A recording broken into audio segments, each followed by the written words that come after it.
Channel کو subscribe کریں اور بیل آئیکن پر کلک کر کے آل کا آپشن سلیکٹ کریں تاکہ حضرت کی تمام ویڈیوز آپ تک پہنچ سکیں۔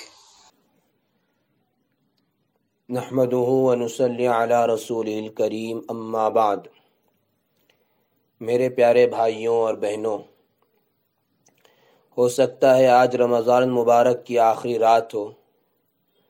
اللہ تعالیٰ اپنے ہی فضل سے ایک اور رمضان کی رات اور روزہ ہم سب کو نصیب فرمائے، اور ہو سکتا ہے آج کی رات شوال کی پہلی رات اور عید الفطر کی رات۔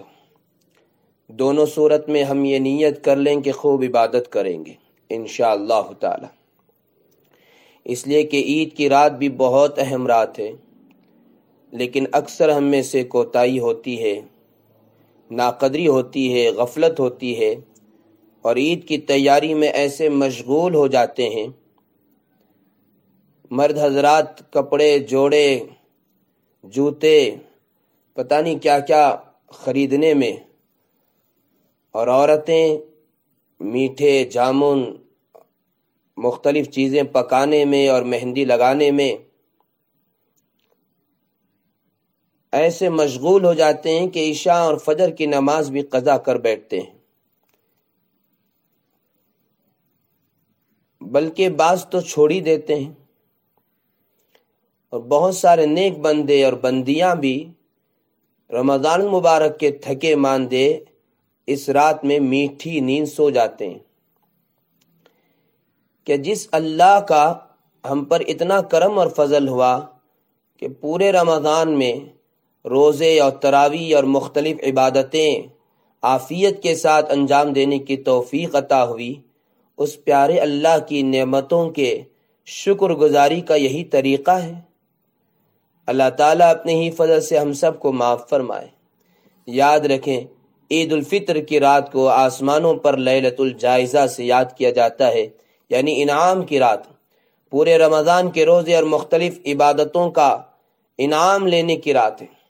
اسی لیے حدیث پاک میں ہے کہ جو عیدین کی رات کو جاگ کر عبادت کرے گا تو اللہ تعالیٰ اسے اتنا بڑا انعام دیں گے کہ اس کا دل اس دن نہیں مرے گا جس دن سب کے دل مر جائیں گے، یعنی قیامت کے دن یا فتنے کے موقع پر۔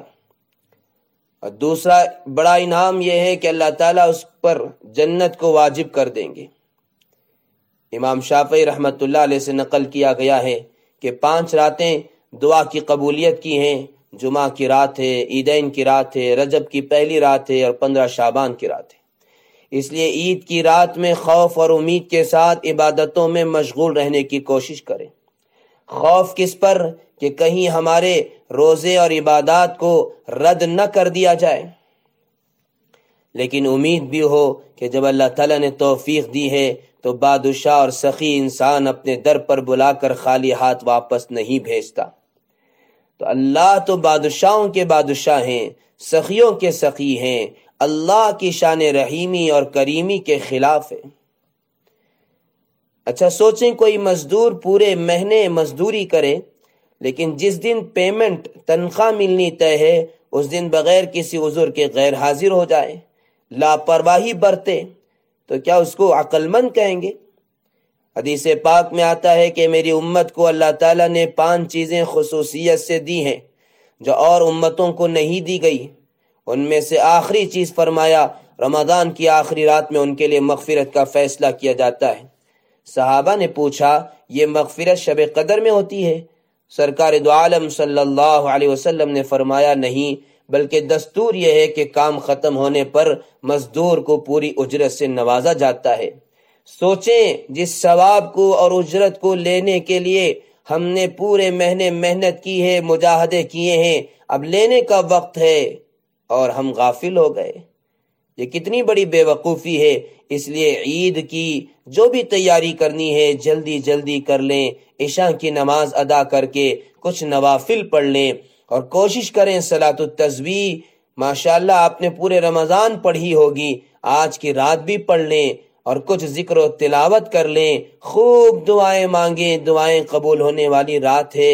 اللہ سے خوب مانگے، پورے سال کے لیے بلکہ پوری زندگی کے لیے اللہ سے عافیت مانگے، پھر باوضو آرام کر لیں، پھر تہجد میں اٹھ جائیں، اللہ سے مغفرت کی بھیک مانگیں اور فجر کی نماز وقت پر ادا کرنے کی پوری کوشش کریں۔ شیطان آزاد ہو کر آ رہا ہے، آتے ہی پہلا حملہ ہو سکتا ہے کہ وہ فجر کی نماز ہم سے قضا کرا دے، اس لیے ہم سب ہوشیار رہیں۔ اللہ ہم سب کی حفاظت فرمائے اور خوب قدر کرنے کی توفیق عطا فرمائے۔ وآخر دعوانا ان الحمد للہ رب العالمین۔